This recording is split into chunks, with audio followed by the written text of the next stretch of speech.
What's up, YouTube? Brian here. I apologize for the noise. I live on a busy road. It's like it's getting close to rush hour, so there's a lot of cars. But anyway, this is a boat maintenance tip on replacing your old and tired gas struts that are on your compartments. If you're like me and you have an older boat, the gas struts are worn out, they don't hold the compartments up as well, they're not very smooth.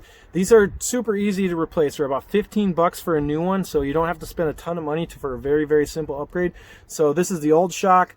Usually on these old shocks you can actually find the part number on them, so if you don't know which type of shock you get, it's almost always a 10-inch shock, and then the very last number is going to say the weight of the shock. And a lot of them, like my rear compartment, which is a lot bigger, is a 50 weight, and in my rod locker compartments they're only a 20 weight. So you go on eBay, they're like 15 bucks. I'll leave a description and below. I'll leave a description and comments for the seller that I use to buy my shocks. But anyways, I'm going to show you really quick how to upgrade and change out your gas shocks on your compartment. It's easy, it takes like a couple minutes. Anybody, even if you're not really great with tools, can do this, so check it out. Okay, YouTube, so what we're going to do is we're going to replace this old gas shock. It's very old. If you can tell on my lid, if I close it and I lift it up and I kind of let go, it tends to fall back down. It doesn't really hold up that well. If I lift it all the way, it stays, but if it gets a little bit of a bounce, it shuts. So this shock is old and tired. It's a gas strut. It's a 10-inch. Most boat lockers are all 10-inch gas struts. Now, to get the old strut out, I'm going to show you how to do it. It's really not pretty. Let's set the camera up here. Okay. So there's going to be a lock here and a lock on this side. So I just have a very small flathead screwdriver.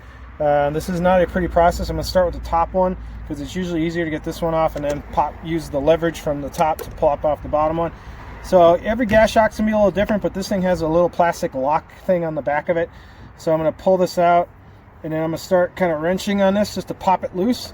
You don't have to be nice to these because we're not putting them back in, so we're just going to get the sucker off. So once I loosen the lock, it popped itself off, and now I'm just going to use the leverage of the whole shock to get this one off. So I'm going to shove this in here, get the lock loosened and off. Now if I just pull back, it comes off. So the part number on this is a 5020. 20 is the weight of the gas shock, so that means it's a 20-pound gas shock. You can go on eBay and just get a replacement. They're very generic. The ones I bought are from this company called Levantour Products. I don't know, I got it off eBay. Just a standard replacement 20-pound gas shock, so 10-inch. So to put them on, you literally just snap it back in place.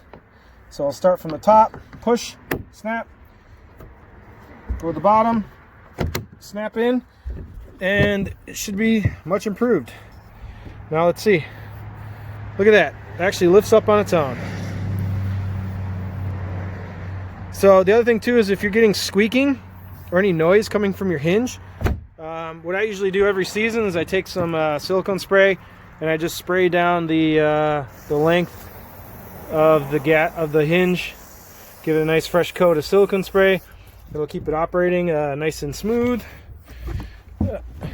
Working in a little bit, it'll get rid of a lot of your noise, and bada bing bada boom, gas shock upgrade done.